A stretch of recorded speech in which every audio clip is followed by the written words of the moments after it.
অমিত শাহ তার ভবিষ্যৎবাণী।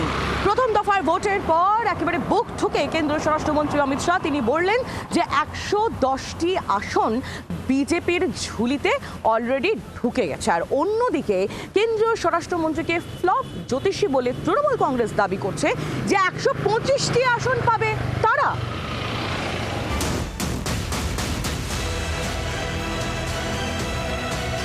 প্রথম দফার ভোট যুদ্ধ শেষ, এবার পূর্বাভাসের পালা।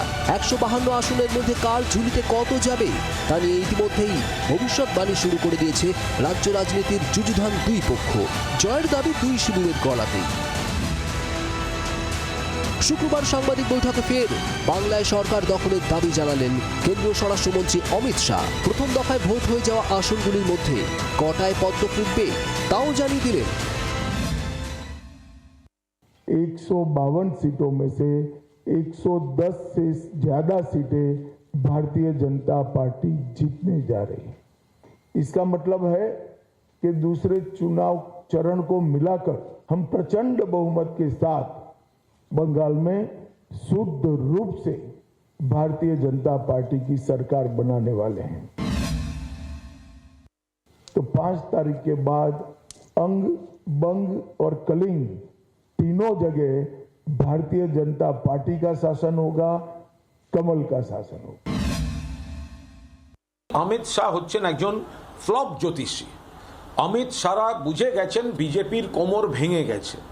গতকাল যে 152টি আসনে প্রথম পর্যায়ে ভোট হয়েছে তাতে তৃণমূল কংগ্রেস 125 থেকে 133টি 35টি আসন পাবে।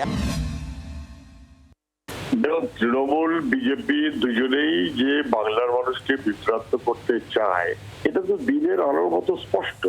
এই কম্পিটিশন হচ্ছে কে কত বেশি বলতে পারে। এই দুয়ে যোগ করলে 240, 152 240 অঙ্কটাই তো মেলে না। ফলস অঙ্ক, তৃণমূলেরও ফলস, বিজেপিরও ফলস। কোন পক্ষের ভবিষ্যৎবাণী মিলবে তা ভোট মেশিন খোলার আগে পর্যন্ত জানার সুযোগ নেই। তাই বলে থেমে নেই যুযুধান দুই শিবিরের দাবি দেওয়া। মমিতা ও প্রবীরের রিপোর্ট, জি 24 ঘন্টা। বাংলার আওয়াজ, বাঙালির আবেগ, জি 24 ঘন্টা।